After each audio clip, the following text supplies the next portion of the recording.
Hello? Is anybody in there? Is this Yep. the internet? I've been told about this internet. Yes? No? Cool.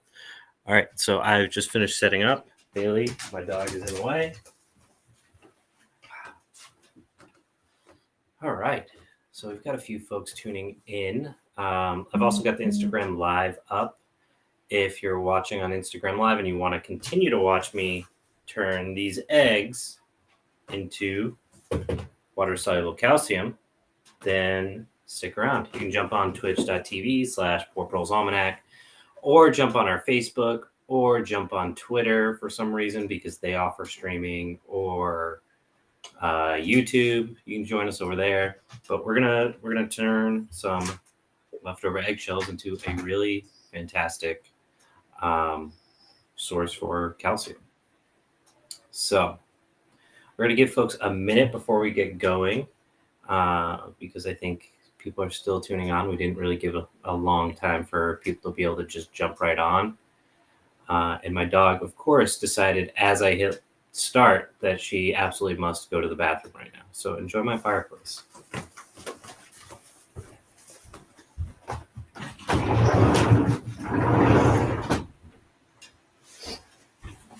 So calcium for plants. So I can't really read the Instagram comments very easily. I don't know what's going on with my hair, but water-soluble calcium is something you can add to water and then spray it on your plants, spray it into your soil to add some soluble calcium that the plants can take up much more easily than, say, people always talk about throwing eggshells in your garden. And like eventually those eggshells will break down, but they don't break down very quickly. So if you want to get calcium into your plants when they need them, or when they need calcium rather, like say when they're in the middle of fruiting, and you don't want rot on your tomatoes, having water soluble calcium that they can uptake basically immediately is really helpful. So I've got Matt and Elliot kind of tuning in with me. They're there as moral support and to probably heckle me as we get going. So hopefully if you guys are on Instagram, you can tune in. We'll start in like 2 minutes. Just waiting for my dog to finish peeing. So dog owners unite. They only choose the worst time to go to the bathroom.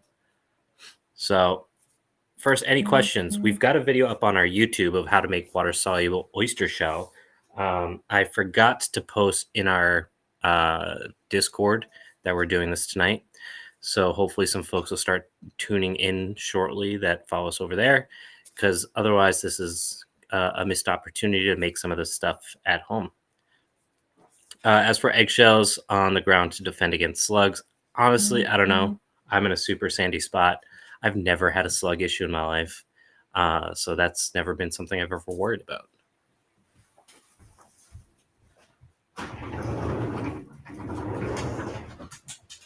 All right. So the dog is in. So now I can get going. So welcome to the folks that just tuned in. If you're watching on Instagram Live, cool, but it'd be a whole lot cooler if you join us on Twitch or YouTube or Facebook or Instagram, Twitter. Let's try that. So what we're going to be doing today is taking advantage of some leftover eggshells from scrambled eggs and all sorts of good stuff from our chickens.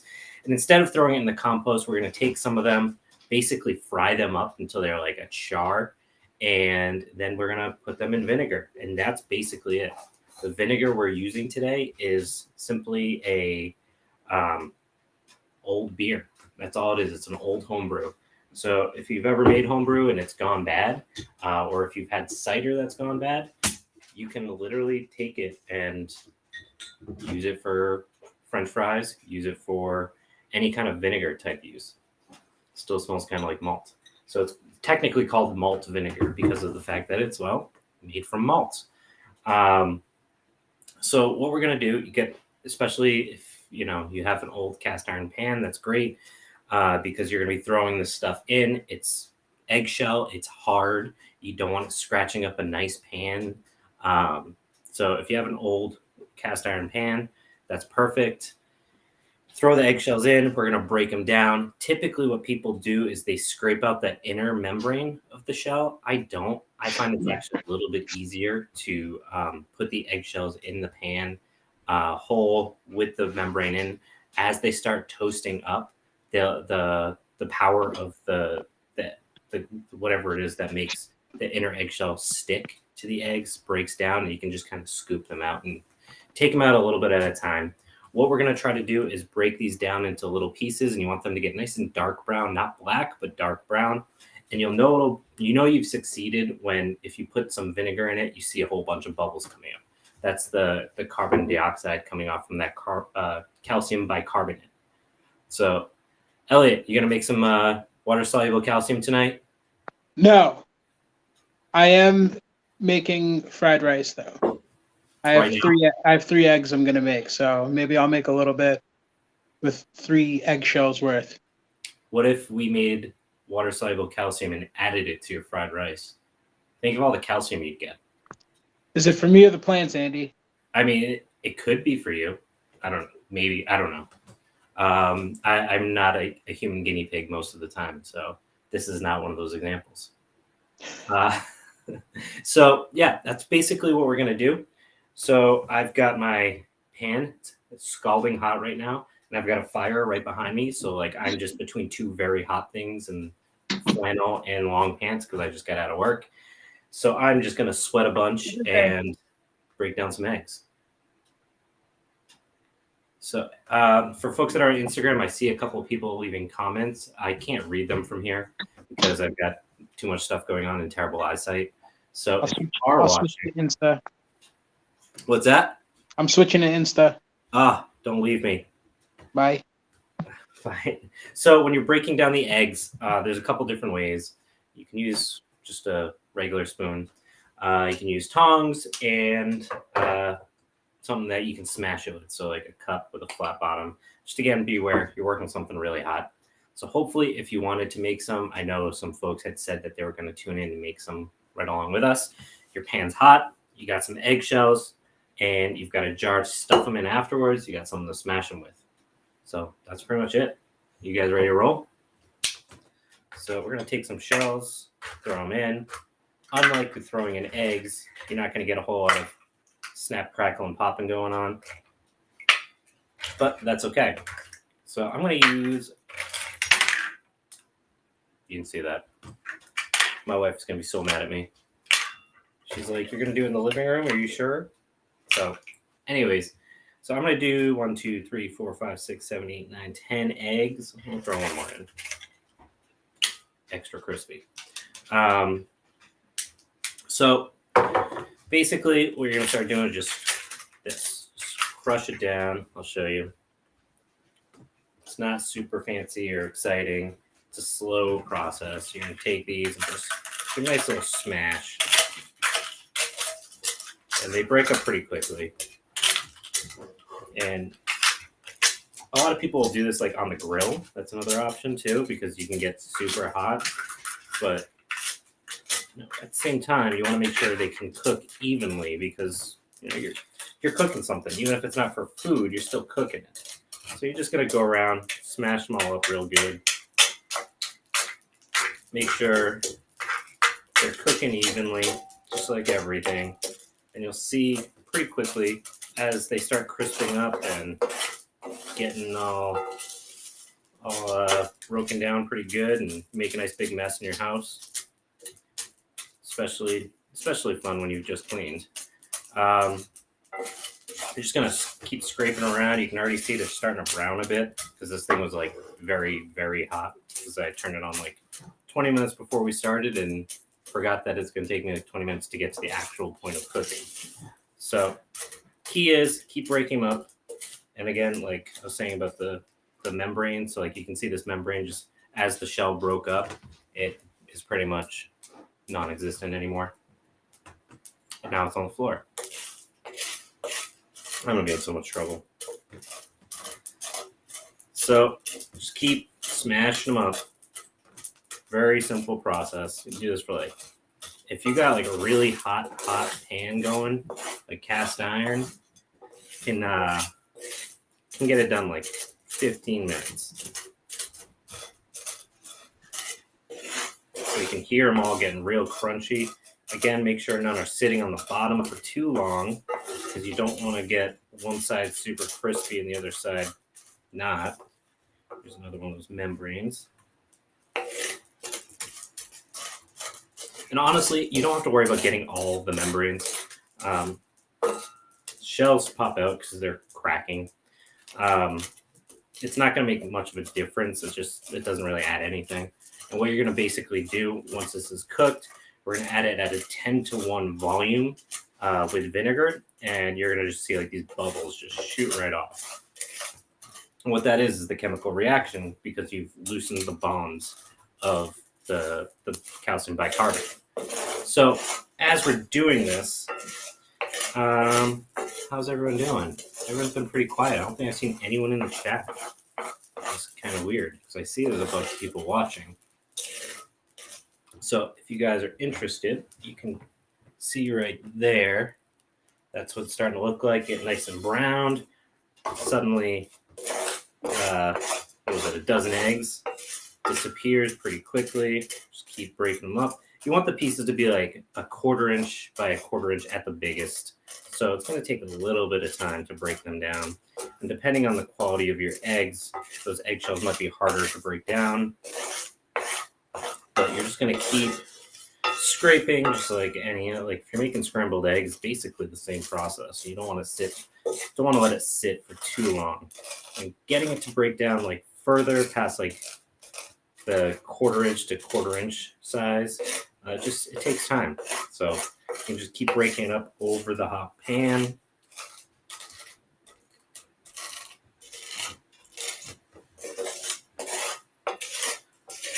Straight lurking, yeah.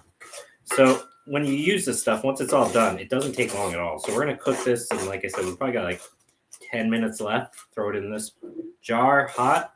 Add the vinegar at a roughly 10-to-1 ratio. You're going to see a whole bunch of bubbles take off. And then after about a week or so, it'll basically stop bubbling.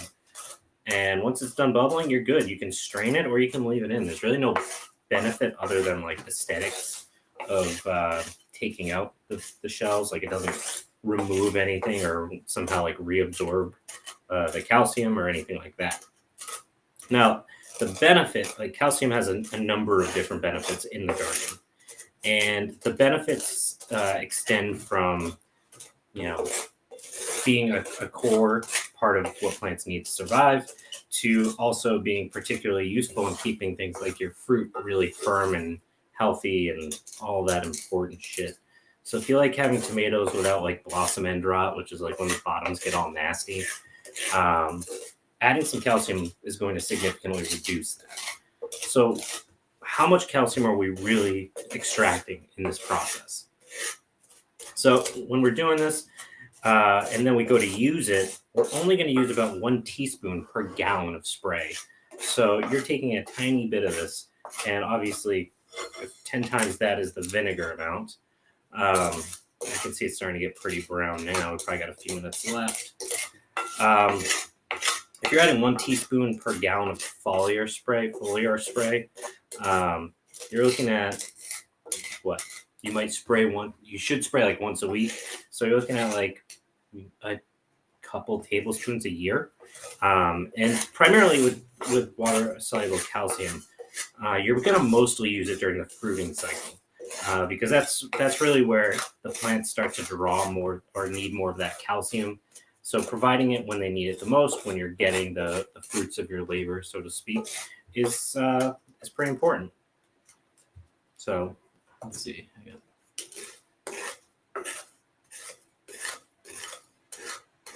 So is this a viable solution for calcium deficient soils as a replacement for the way people might use like gypsum? So gypsum has a bunch of other stuff other than calcium. This thing's getting a little too hot. So like I said, we're not trying to char it black. So you got to make sure nothing's getting too cooked on the bottom. And you can see this thing starting to smoke a little bit.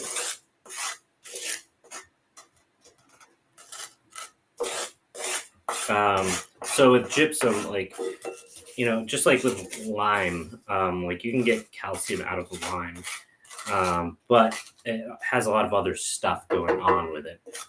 So it's not really a one-to-one. However, I think with like something like this, like if you were to use it as like a root drench or a soil drench rather, so you're like soaking your soil, I think it could be really beneficial. I mean, you'd have to use, I think, a fair amount of it, but basically what you're doing is just accelerating the nutrient cycling process of the eggshells. Like that's the primary goal here, is to just like make it so that you can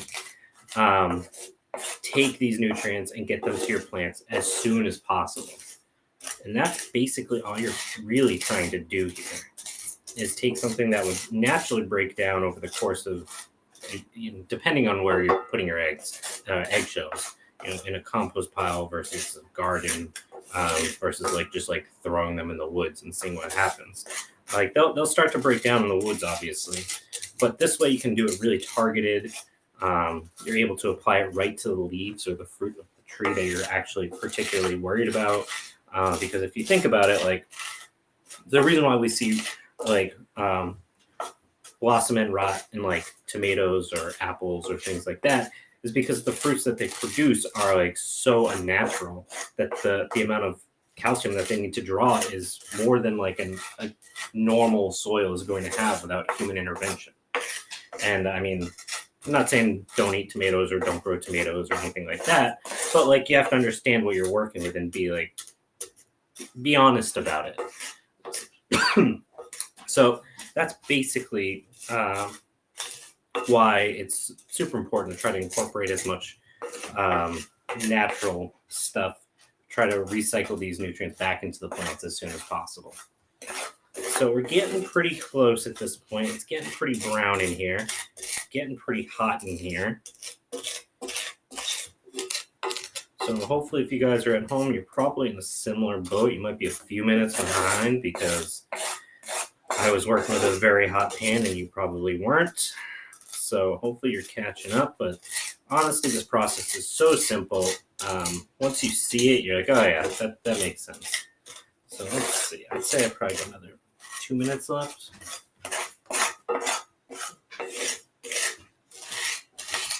So we're just going to keep breaking it up. And you can see right now, it's almost like a nice light chocolate. That's how you know we're getting pretty close.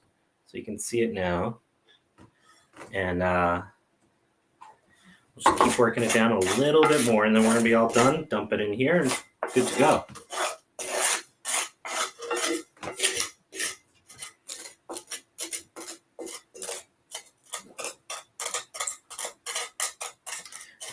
I would recommend, if it's your first time making it, if you can, try to go with only like white, probably white eggshells. I'm assuming you don't have access to like blue or greenish eggshells, but if you can work with white, you're in much better shape because it's much easier to tell where they are in the cooking stage versus like a darker shell. So we're pretty good. And obviously it's never going to cook 100% uniformly. That's just the reality of, working with something with your hands. You throw the shells in, one side cooks longer while you're breaking up the other stuff. And you'll try, but I've never really seen anyone be able to like get a perfectly uniform brown color. So, and you'll know it's done when the eggshells start to other than looking brown, they'll like break super, super easy, and they'll just like be crunchy. And that's like a telltale sign across a lot of the amendments you're going to make in this process of like water-soluble potassium or any of the other things, which we'll probably do at some point, working with like cannabis stalks, sunflower stalks, which are really great sources of potassium. Working with bones where you can char them, which I'll do in the wood stove, similar to like what Edible Acres does. That's a really easy, simple process to do, especially if you've already got a wood stove cranking up, and you can make some really good biochar and water-soluble phosphorus that way. So there's a bunch of different things you can do, it's similar process, adding it to vinegar as very specific amendments based on what your plants need, the time of year they're in, all that kind of stuff.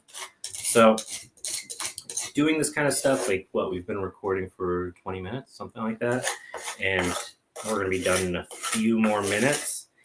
And once we're done, we're done. This stuff will last forever. I made oyster shell water-soluble calcium. The video's up on YouTube. I made that August 20th is the date I put on it. I don't know if that's the day I made it or the day I strained it, but that's, I use it all fall, and I still have like a lot. So like I don't need this water-soluble calcium that I'm making right now. I'll probably end up giving it to Matt. Congratulations, Matt. You just won a very unique and special prize. And that's pretty much it. All right, so if you're like, I can't tell, I don't want to take it off, and I don't want to ruin it. It's like, what am I going to do if I put it in vinegar and it doesn't react? So what we can do is take just a little bit. So if I just take a little scoop like this, put it in the jar, and then we'll put some vinegar in it, see what happens. So, you guys are ready for the moment of truth? Let's take a look. We got stuff in there.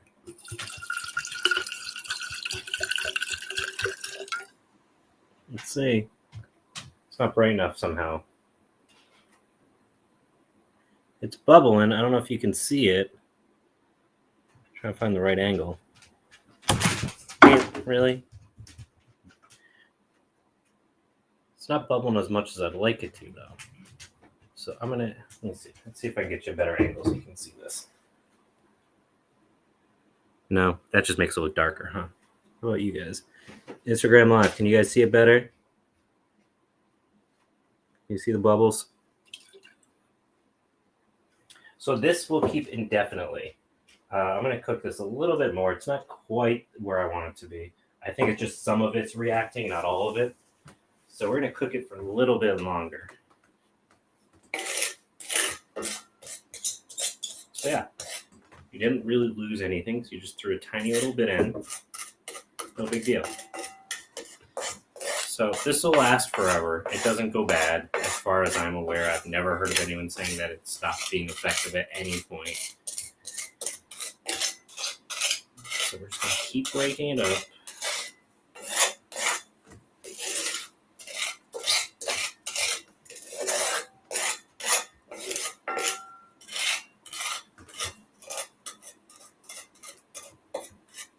So, any other questions? Doesn't look like so right now.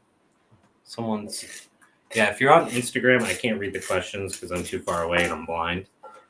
But if you want to hop over to our Twitter, Facebook, Twitch channel where this is streaming live, those are all good options to join in the chat where I can at least read it because the text is bigger. But I thought it'd be cool to put it on Instagram since I never use Instagram Live. And people are always asking how to do stuff. And we're eventually going to make this into a shorter YouTube video that you guys can watch and not feel like you're staring at me for 45 minutes. So pre-collapse is using a cheap food processor to grind the shells worth it. No. The reason why I say not to is because you'll end up grinding it a little bit too fine, and then you'll end up having a really hard time managing the actual scooping and all that kind of stuff. I would say stay away from it. It's super easy to break down. If you're doing bulk, there's probably some really simple ways. Like if you were to take, I don't know. There's got to be a drill attachment you could use to break down eggshells, because you don't want to make it too fine where it's dust, because it's just you're going to struggle to cook it evenly. But you want to make it big enough so that it does a lot of the work. There's got to be a middle ground someplace with some kind of drill bit, I'd imagine. But we're getting a little bit more cooked here.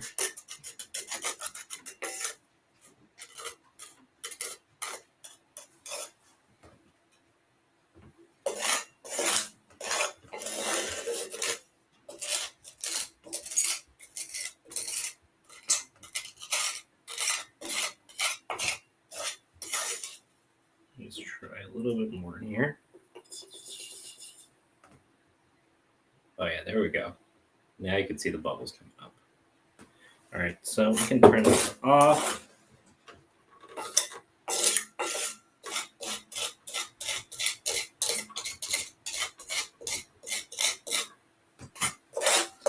So this is very hot because it is, cast iron. So we're going to be very careful with it. I'll show you guys what it looks like. See, look at that. Isn't that nice and like dark brown? It's not black, but it's pretty dark brown at this point. So what we're going to do is try to scoop that out without making too much of a mess on top of the mess I've already made. So this is not the total vinegar amount. This is just the vinegar that was sitting in here when I started, or when I did a little test batch. So you can see that again right there. Hold this up right to you guys.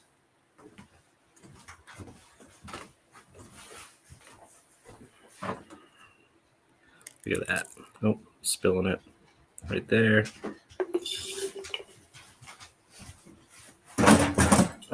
And the stuff you overcook will float to the top, which is whatever. Not ideal, but it's when you know you've overcooked it.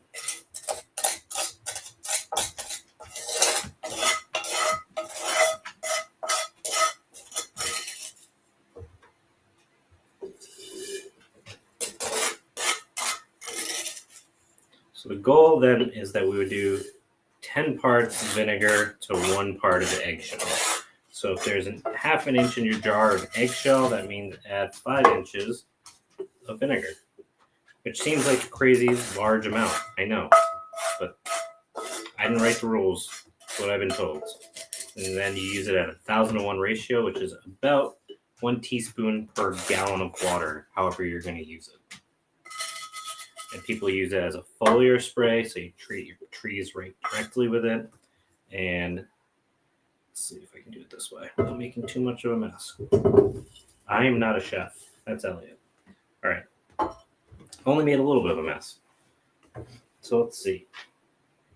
If you look at it, Bailey, can you move? I don't know why my dog decides now is the time she needs attention. You can see there's a bunch of action going on in there, but we're going to increase the vinegar amount so that way we can get a better view and also get the right ratio. So it looks like about here is about right here, so you guys can both see, is where the shells stop. So 10 times that's about up here, right? Give or take. So we're going to add about right up here.